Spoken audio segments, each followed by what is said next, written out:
If you are just joining us for the very first time, thank you so much for checking out Bay State. My name is Stephen. I'm one of the pastors here. And I wanted to open up by sharing with you guys a recent parenting and character fail. Is that cool with everybody? It is mine, yeah. I've known Brian for a long time now. No, I'm just kidding. About 10 days ago, so it wasn't this past Wednesday, it was the Wednesday before, my wife coaches two of the classes at our gym. And so Wednesday nights end up becoming kind of daddy-daughter night, but I had scheduled to pick up this drum fan for our gym because the gym that we own, it's in this like barn, and so it like heats up it gets pretty hot in the summer. And so scheduled to get this fan from Facebook Marketplace. So if you've ever done Facebook Marketplace, you've never been to this person's house before, and you're just hoping the listing's real, right? And so what we did, I scheduled this, and so we're going to get this fan. I brought the girls. I had to change cars with my wife because she was coaching at the gym, and I was bringing the van, and I can't fit a 36-inch drum fan in my sedan. Just not going to work. At least not with the kids, and so at that point, I'm not going to leave them with a stranger. So here we go. So I get in the van, and I found out while we're driving to this place that the phone jack in my wife's car doesn't charge your phone. Not a good thing when you're at 5% battery and you're driving 25 minutes to a house you've never been to before, and your kids are screaming in the background because I didn't have any background apps on my phone, so no music because I'm trying to save battery. And so for almost a half hour, they're in the car just arguing with each other while I'm trying to get to this house while my phone's at 5%. Anybody with me? Like, you feel the tension here, right? And when I get tense, like, my traps kind of start to raise. And so, like, I'm just like, the whole time I'm feeling this tension here. I'm like, girls, stop yelling. Looking at the phone, the brightness was on the lowest setting because I'm trying to save battery. So I'm also squinting at my phone while trying to drive through Drake-It, which is God's forgotten land. Hey. No highways go to Drake-It. But so it was hard to navigate. Finally, I got the fan, and so I put it in the back seat of the car, and then I start driving through Lowell at 4:30 p.m. Not a good time. So now I'm also like, my phone is now fully dead, but I'm trying to navigate back roads to try to get around traffic, and like everybody drives crazy except me, you know? But so like I'm just trying to navigate all these back roads. I'm feeling the tension. The girls are like, it's hot, it's cold, she's touching me. I'm like, girls, please, just hang on. Like I'm trying to keep calm, but my traps are doing this the whole time. And so then finally we get back home, and I hadn't had dinner, so I was already hangry in addition to all this that was going on. Girls had food, I had made them food, and so they had eaten, I'm hungry, and now they're also like, we're hungry, we want a snack, we want all that. And I'm just like, girls, I just need something to eat, just give me a second. And so I make my food, and I had promised the girls that we were going to go to the backyard and we were going to make s'mores, because we have this little fire pit, and so I was like, we're going to make s'mores after Daddy gets something of value nutritionally in his body. And so I finally make my dinner. I put the plates away, all that. I get the s'more stuff. I bring it out to the fire pit, and then I come back in, and my oldest comes out of her room screaming like something like awful had happened, like she'd broken her arm. I look at her, I'm like, what's going on? And immediately all the dads in the room, your kid gets hurt, you get mad, right? And so I'm just feeling the tension. I'm just like, what do I have to kill? Is it the dog? Like, who hurt you? And if you know my dog, I'm kind of like, is it the dog? But so she comes out and she just goes, it's my dresser. And so I go in her room and I walk in, and there's just carnage in the room. Somehow my 7-year-old daughter had ripped off the faceplate of the top drawer. So like the part of the top drawer that has the actual handle on it, that was ripped off, and that's next to the bed. The little support beam that goes under the particle board that's at the bottom of a drawer, that wasn't under the drawer, it was inside the drawer. And the back plate, the actual backboard of the drawer, so that when you throw socks in your drawer, they don't end up 3 drawers down, like that one, that had actually gone 2 drawers down, was in the 3rd drawer of the dresser. And this is a child's dresser. it has this locking mechanism so that you can't open all the drawers, so that no kid opens all the drawers and then the weight of the drawers draws the dresser over and falls on them. So you can only open one at a time. It's broken, and so now it thinks the top drawer, which isn't open, even though the face of it is open, isn't open. It's closed, but it thinks it's open, and so I can't open any of the other drawers to get the back plate to fix the freaking thing. My traps are already, you see this? Like this is, and so now I'm talking to Haven, and we had the conversation that every parent knows. What happened? I don't know. What do you mean you don't know? And she goes, it broke. Yeah, I know it broke. What did you do? I tried to open it. Yeah, I know you tried to open it, girl, but this doesn't happen just by opening a drawer. What did you do? I don't know. And so now I'm trying to open the thing, I'm shaking it, I'm getting so frustrated, and then Dev came home. And any dad who's watched your kids for a couple hours while your wife was out, and then you get caught in the middle of being frustrated at your kids while your wife comes in, I thought the thought, she's not going to trust me ever again. Like she leaves for just a couple hours, and I can't handle this. And so she reads the situation, she saw the traps, and so she reads the situation, and I just told her I was going to take them out to get s'mores. I swear, we were actually having an okay night, all that. Like, I'm frustrated, I'm sorry, but like, we're going to do s'mores. She goes, I'll take them out for s'mores. You just fix this. And then I couldn't fix it. And internally, just so you guys know, if you know anything about me, it frustrates me when I can't fix something. My dad is the handiest man who's ever lived. He built like our first house that we lived in all by himself. I don't know if any of it was legal, but he built it all by himself. But so I can't fix a child's dresser. And so I'm frustrated with that, but I was like, you know what? Let me just enjoy the rest of the night with my family. I go out to the fire pit, and as soon as I sit down, I put a marshmallow on the stick. My daughter, who had just broken the drawer, I don't know how, but she had just broken the drawer, she goes, I think I'm going to get sick. And so then she does get sick in the shrubbery next to our fire pit, so I take her inside, and then she gets sick in the kitchen, she gets sick in the hallway, she gets sick in the bathroom, and she gets sick on the toilet. Not in the toilet, on the toilet. There's a big difference. If you don't have kids, there's a big difference between in the toilet and on the toilet. So then, I'm letting her deal with that in the bathroom. I start cleaning in the kitchen. And if you're wondering, this story's still going on? Yes. And that's how I was feeling in the middle of living this story. This story's still going on. So then I'm cleaning in the kitchen, cleaning the floor, and I hear from the bathroom, Daddy! And so I Spider-Maned along the walls to avoid all the puke that was on the floor. And I finally get to the bathroom, and she's just standing there with chocolate and marshmallow all over her hands and puke on her shirt, and she just goes, I don't know what to do. Which was kind of how I was feeling.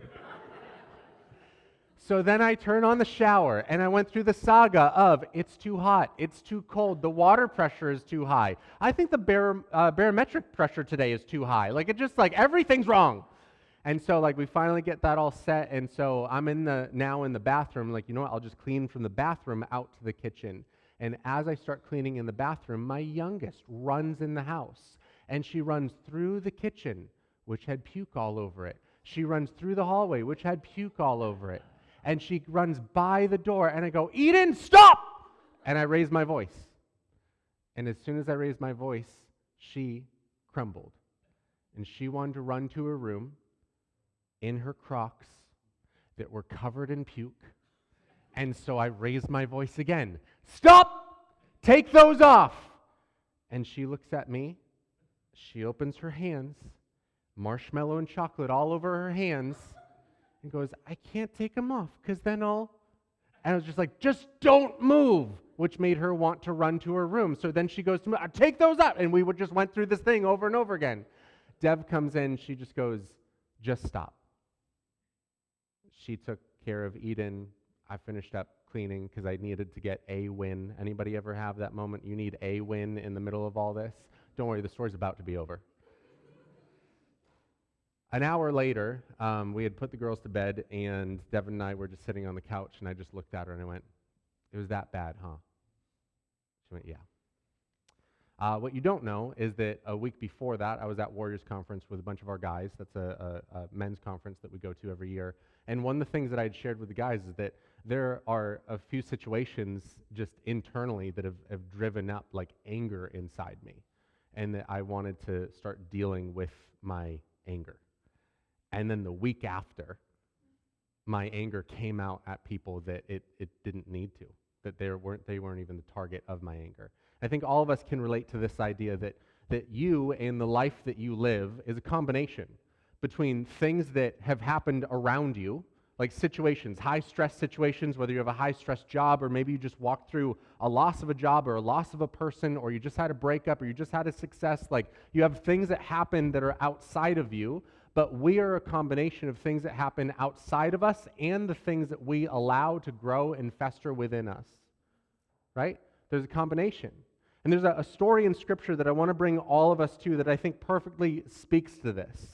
Speaks to this idea that there are challenges that happen around you that can actually bring out some of the things that are inside of you, but you also need to be careful of what you're allowing to grow inside of you.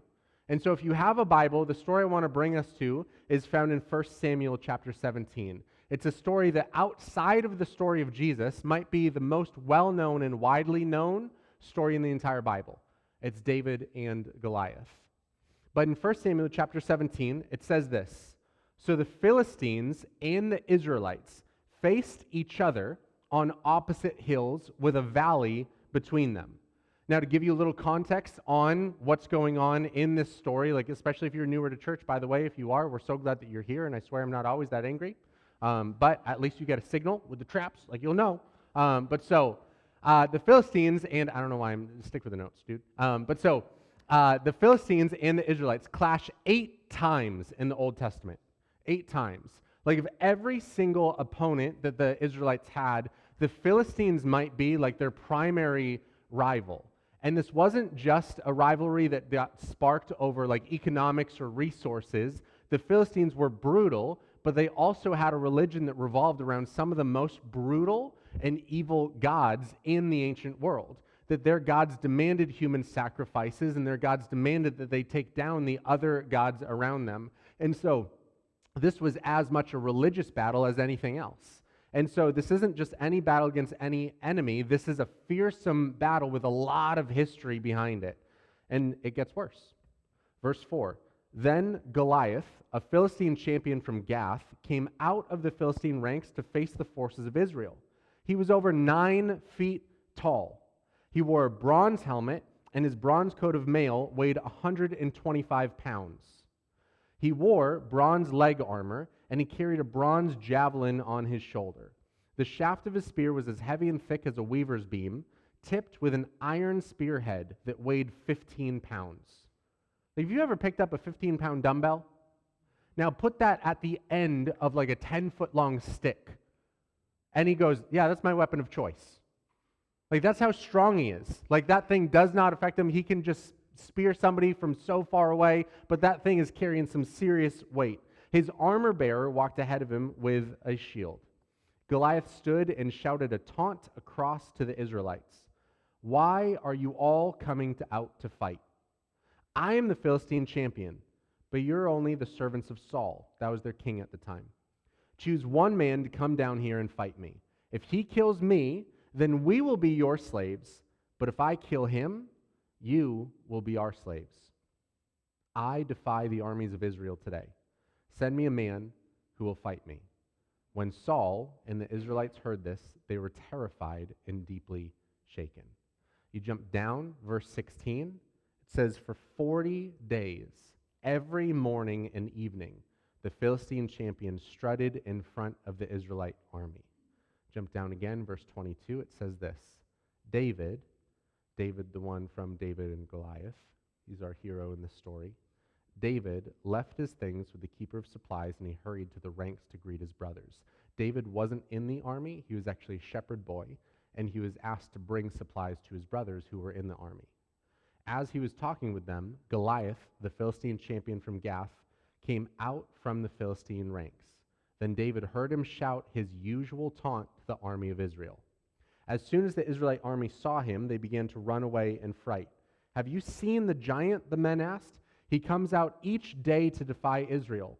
And the king has offered a huge reward to anyone who kills him. He will give that man one of his daughters for a wife, and the man's entire family will be exempted from paying taxes." David asked the soldiers standing nearby, "What will a man get for killing this Philistine and ending his defiance of Israel?" And then this is the line I want you to pay attention to. Who is this pagan Philistine anyways, that he is allowed to defy the armies of the living God? I said just before this that our lives are made up of really two things. The things that happen around us, whether that's situations, good or bad, whether that's success or failure, whether that is a breakup or a new relationship, like whatever it is, the loss of somebody or gaining a new friend or gaining a new addition to your family, like our lives have things that happen around us, but then our lives and our character is also made up of the things that we allow within us. And so my question to our church this morning is really similar to David's question to the Israelites. What have you allowed? Like, what have you allowed to grow inside of you? Because there are things that God allows us to go through, but then there are also things that we allow to grow inside of us. God allowed Goliath to enter the battlefield, but the Israelites allowed fear to enter their hearts and their lives. God allowed Goliath to taunt and challenge the Israelites, but the Israelites allowed Goliath to taunt them day after day and still stand. Like, you might not have a 9-foot-tall giant who's taunting you every single day from across the field, but God might have allowed you to enter into a season that's really stressing you or stretching you. God might have allowed a large change to shake you out of your comfort zone. God might have allowed a loss in your life to wake you up from being on autopilot. God allowed those things, but then there are also things that we allow into our hearts as a result. Like, you might let anger rule because of the change of your plans, or anxiety to set in because of what you haven't confronted, or bitterness because you haven't forgiven the people for what they've already forgotten they did to you. Or you might have allowed guilt to set in over things that God is willing to forgive you for, or shame to kind of lead your life and rule over your decisions because you've kept certain things secret. God might allow what you never wanted, but it's because God wants something good for you that you wouldn't have allowed. Like, I don't think it's any mystery that oftentimes the greatest breakthroughs that we have come after the greatest challenges that we've ever faced, right? But if we ever want that big change in our lives, God is allowing this challenge to come in front of us so that we can experience what's on the other side. But we wouldn't have allowed the challenge. So God will allow the challenge in front of you because he wants to make the change that he wants to see within you. But if you never allow the challenge, like, God will allow certain things that we never wanted because he wants something good for you that you never would have allowed. Romans chapter 8 puts it this way, and it says, "And since we are his children, we are his heirs. In fact, together with Christ, we are heirs of God's glory. But," and this is a big but if we are to share his glory, we must also share his suffering. Yet what we suffer now is nothing compared to the glory he will reveal to us later. I don't think I'm spoiling anything by telling you that David kills Goliath. That's why we like this story. I don't think we'd celebrate it like, and Goliath just murdered him. Like, nobody would still be telling the story, right?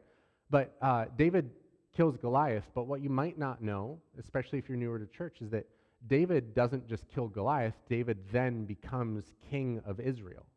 And he's regarded, even in Jewish culture today, as maybe the greatest king of Israel that they've ever had. But David could never have shared in the glories of being king if he didn't share in the battle against a giant who is promising suffering. Like, we all understand that it's the hardest challenges that produce the greatest changes. But that means you have to be willing to confront the challenge. You have to be willing to fight the giant, to fight the things that you've been allowing within your own heart. Whether that's pride or anger or lust or bitterness or resentment, you have to be willing to fight those things that you've been allowing. And sometimes the things that we've been allowing in our life are the hardest things to fight because the most dangerous giant is actually the one that you allow to stand. See, David didn't stand up and fight Goliath the first day Goliath came over. The Bible actually says that Goliath was challenging Israel for a while. That in 1 Samuel chapter 17, it says, for 40 days, every morning and every evening, Goliath, the Philistine champion, strutted in front of the Israelite army. Like, this means, it doesn't even say that Goliath just issued his challenge every morning. It actually says that he started to strut in front of them. Like, he's actually confident about this challenge. Maybe the first day when he issues this challenge, he challenges Israel and he's looking at all of them and he has his spear aimed at every single one of them, and he goes, which one of you is going to fight me? Which one of you? And then over time, a couple weeks go by and he just knows, nobody's going to fight me. So I get to just walk in front of you and rule this battlefield that's in your promised land that God had given to you for you to own and take care of and lead, take ownership of. See, the giants that we allow are way more dangerous than the problems and threats and challenges that just come up, because oftentimes if a problem just comes up, it's red alert threat. You'll take care of it in the moment. But it's the things that we actually have allowed in our life that become even more dangerous because we just treat them like they're normal. Like, the giants we allow are more dangerous for a couple reasons. The first one is that you lose a sense of urgency. Like, have you ever talked to somebody who has the same problem that they complain about for years? Like, every time you talk to them, it's the same issue. They're just like, well, I'm just walking through this. And you're like, you've been walking through this for a long time. Yeah, well, it's just the way it is. And it's just, you lose all sense of urgency. They're complaining about it because they see that it's a problem. But they're still complaining about it because they don't have any sense of urgency. That when you allow a giant to stand, you lose the sense of urgency for 40 days every morning and evening. That means that for 40 mornings, they woke up to hearing Goliath challenge them. And that means for 40 evenings, they saw that 15-pound spearhead glistening in the moonlight, reminding them that there's a giant on the battlefield. And I'm sure that every single soldier, when Goliath first came out, was assuming, well, somebody's going to go out and battle him. Somebody's going to do something about this. And everybody would have had a really good excuse. Just like we all have really good excuses for why it's okay to let the giant stand in our life. If I'm in that army, if you're older in the army, you might have said, well, I'd fight him, but like I have a wife and kids at home. But if you're younger, you're thinking, well, I'd fight him, but I don't have a wife and kids yet, and I'd really like to experience that. Like, everybody's got a reason why we allow the giant to stand. Nobody would have stepped up the first day, but they probably all are having side conversations about why it's okay that they don't fight him today. Just like we have reasons. Like, I know that this is sin, but it's not really hurting anybody else. Or that tough conversation will be too awkward, or it's just not the right time.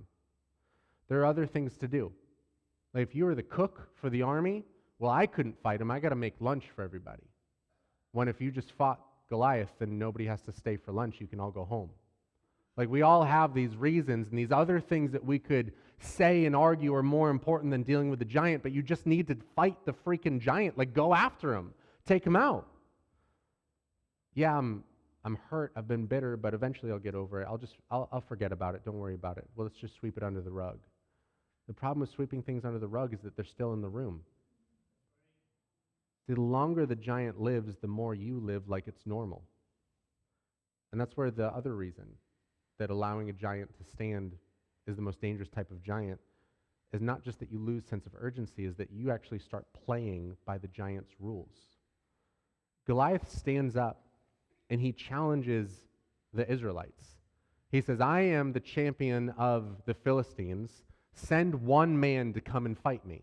And if he wins, we'll be your servants. But if you win, then, or if I win, then we'll be your, if I win, you'll be our servants. You guys get the rules. But so Goliath is standing there taunting all of them. And that's a frightening idea. He's 9 feet tall. His chainmail is 125 pounds. And he chooses to add 125 pounds of weight in order to fight. Anybody ever try to do anything weighted? I just did a workout called Murph a week ago. I had a 20-pound weight vest. I was sore for a week. And he just goes, I'd rather fight with 125 pounds on. He's 9 feet tall. If you've ever seen any of the Avengers movies, the Hulk, they actually based the Hulk to be 9 feet tall in his model. So anytime I think of Goliath, I just think of like a tan, really hairy Hulk. Probably missing some teeth. I could just expect that from, he's a warrior. Probably at least knocked one of them out. But you could easily get overwhelmed with just the idea and the picture of Goliath, just like you get overwhelmed by the picture of your giant. Like it feels scary when it's right in front of you, but you lose sight of the fact that you never had to play its game. Every single one of those Israelite soldiers, just like every single one of those Philistine soldiers, went out to the battlefield expecting war. They were all expecting to participate in a battle. Goliath comes out and he just tries to convince them that let's play a different game. Let's stop playing the game that we were all ready to play. Let's stop getting ready to fight the battle we were all already willing to fight, and let's do this different. You don't all have to fight, just send one guy. I'll just weaken you, just one. It's just you against me. Nobody else is around. Nothing would have stopped the Israelites. There was no rule against them just sending. In that moment when he was issuing the first threat, he could have been saying, you send one person, it's me. The Israelites could have just ignored that, sent 200 guys shooting bows and arrows, throwing spears, turning Goliath into a giant pincushion. Nobody had to play his game. But every single one of them decided to live their lives as if what he said was the most powerful words that they had ever heard, and everybody has to adhere to it. See, what happens when they allowed the giant to stand up, taunt them, and issue his challenge 80 times is that they became conditioned to play by his rules.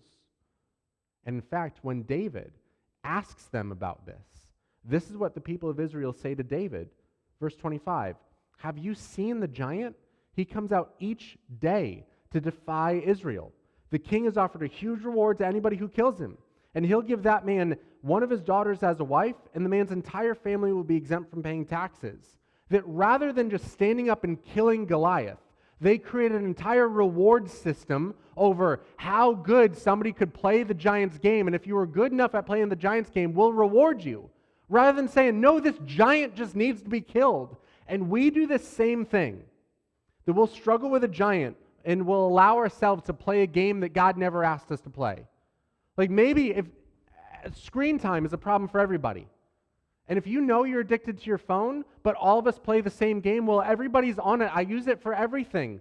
And so I'll open my morning, I'll open my day with my phone. I end my day setting my alarm on my phone. So the first and the last thing that I'm looking at every day is my phone. Maybe stop playing the game. Buy an alarm clock. And put your phone in a different room. Or maybe if you struggle with a substance, but you still play the same game. And so for everybody around you, you're like, well, if all my friends are going out and using the same thing, well, I'd look weird if I didn't. Stop playing the game. This is big on my heart right now that modern dating sucks. Can I get an amen from all my single people? Like, and everybody who's married, nobody who's married, hopefully in the room, but my wife and I talk about this all the time. Like, I'm so glad that we're not having to do the dating game anymore. Like, we still date each other, but modern dating's terrible. Because what we're finding is that casual sex or living together before marriage or not being clear about what we actually are, well, we're just talking or we're open to seeing other people or we're just doing that. Nobody's healthier for it. Nobody's happier for it. So stop playing the game. You don't have to play by the giant's rules. So just play a different game.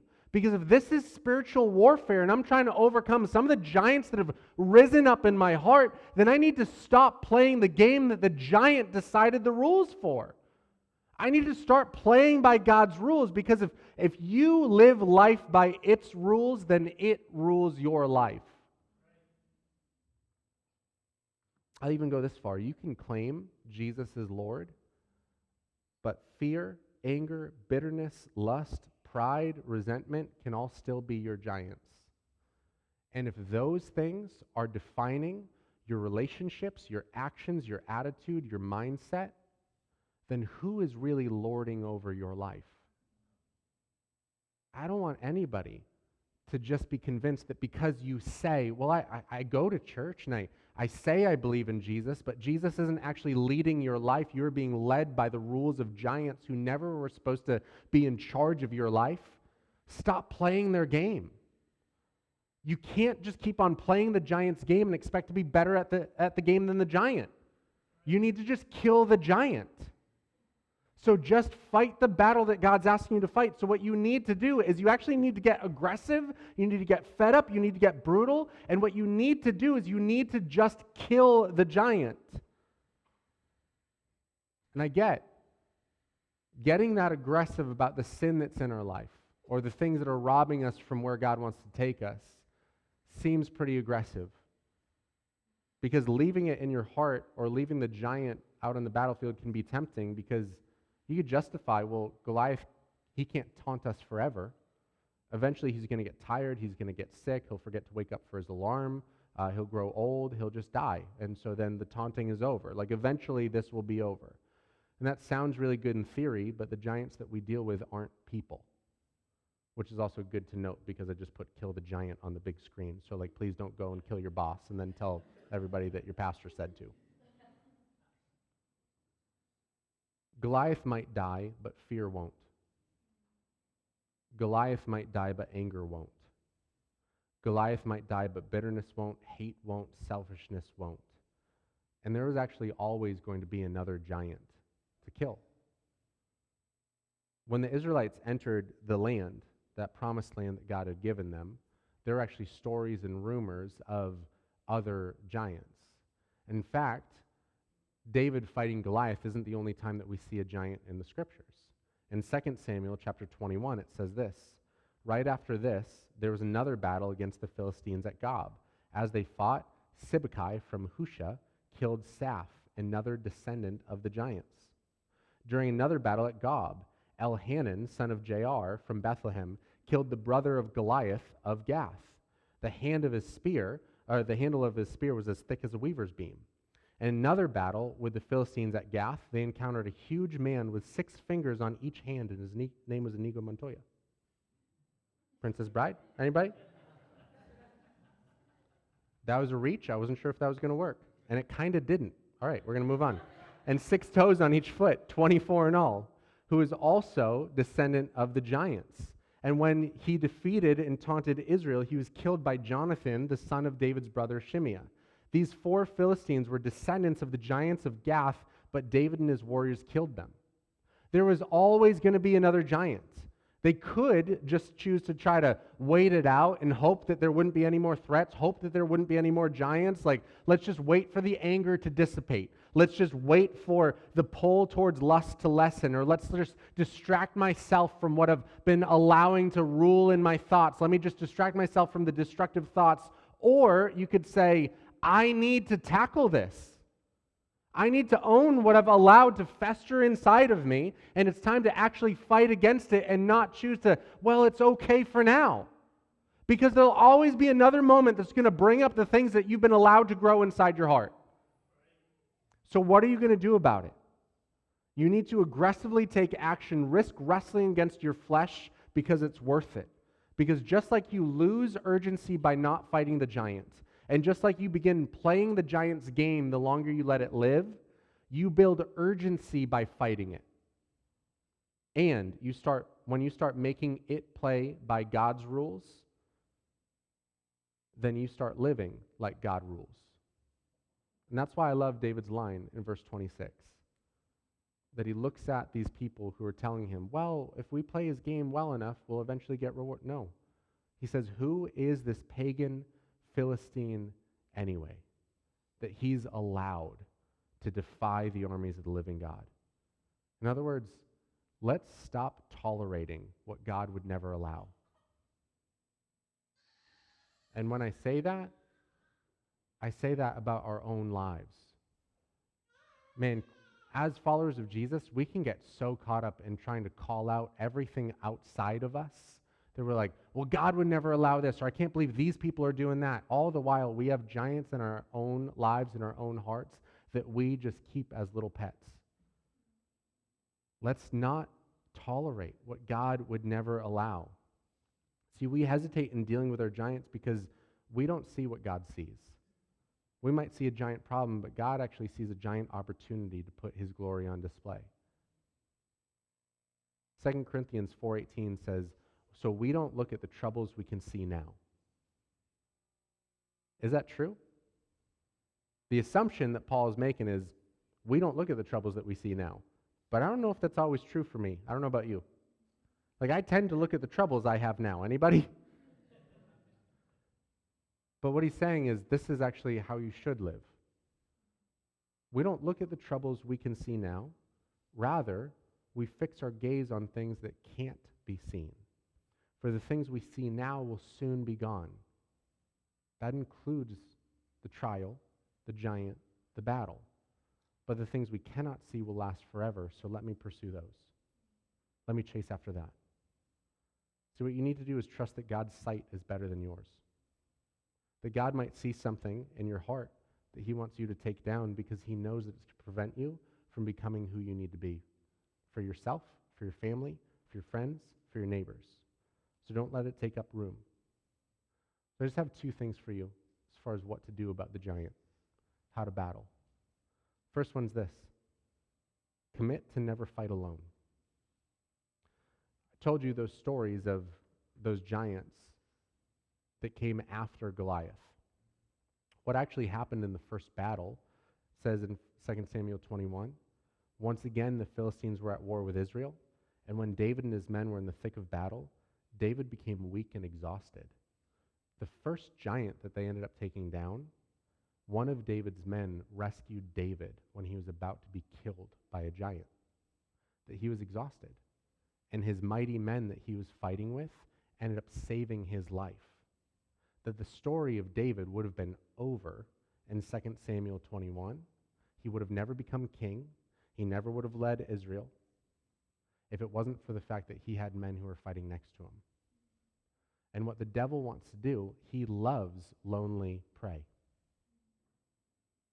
And all Goliath wanted to do, if you notice his strategy, send one person out. Goliath couldn't beat hundreds of them. He couldn't beat a crew of them. He couldn't beat two people who were coordinated. But he could always beat one. So never fight alone. And the other thing you need to do, just really simple, spend more time in the presence of God than the presence of Goliath. The soldiers who spent 40 days staring at the giant were filled with fear. All they could see is reasons why they shouldn't go out into the battlefield. The little shepherd boy, David, who had spent the previous 40 days in the wilderness caring for sheep and praying to God, writing songs to him, only saw a battle that was worth fighting. So he went and did it. You need to spend time with other followers of Jesus so you're not fighting alone, but you also need to spend more time in the presence of God than the presence of your giant. We spend way too much time ruminating on why it's okay to keep the anger in, ruminating on the next opportunity to fulfill our desire for lust. We spend way too much time ruminating on why it's okay that we think the way that we think and why we're always right, just allowing and making allowances for our own pride. Spend more time in God's presence than Goliath's presence. And what you'll start to see is how to actually take down the giant that's in front of you and within you. I'm going to bow your heads, close your eyes.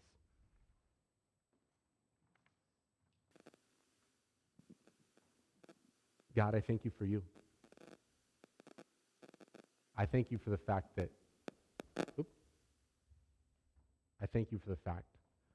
you are bigger than any giant. God, that you want the giants to fall, even though you'll allow circumstances that might bring them to our attention. God, you let the Philistines and the Israelites clash. You let Goliath enter the battlefield. You let him enter the view of the Israelite soldiers. But you wanted them to see Goliath fall because you wanted to remind them that you are greater than any giant they might face. But God, when we're facing down a giant, whether that giant is laziness, It's pride, it's resentment, it's anger, it's frustration, it's bitterness, it's envy. God, you might bring us into situations in life that bring that giant into view. Like, I don't know why I'm feeling this in me, or I didn't know this was in me. You're doing that to expose the giant that's in us. So God, help us lean in to this idea that you want us to see it fall. But we have to participate in the battle. God, I'm done playing by the giant's rules. I'm done letting it cast a shadow over my whole life. And if you're in the room and maybe you're thinking, I really don't know where to start. I came in and I'm on my own. And you said spend more time in God's presence, but I don't think I've ever been in God's presence.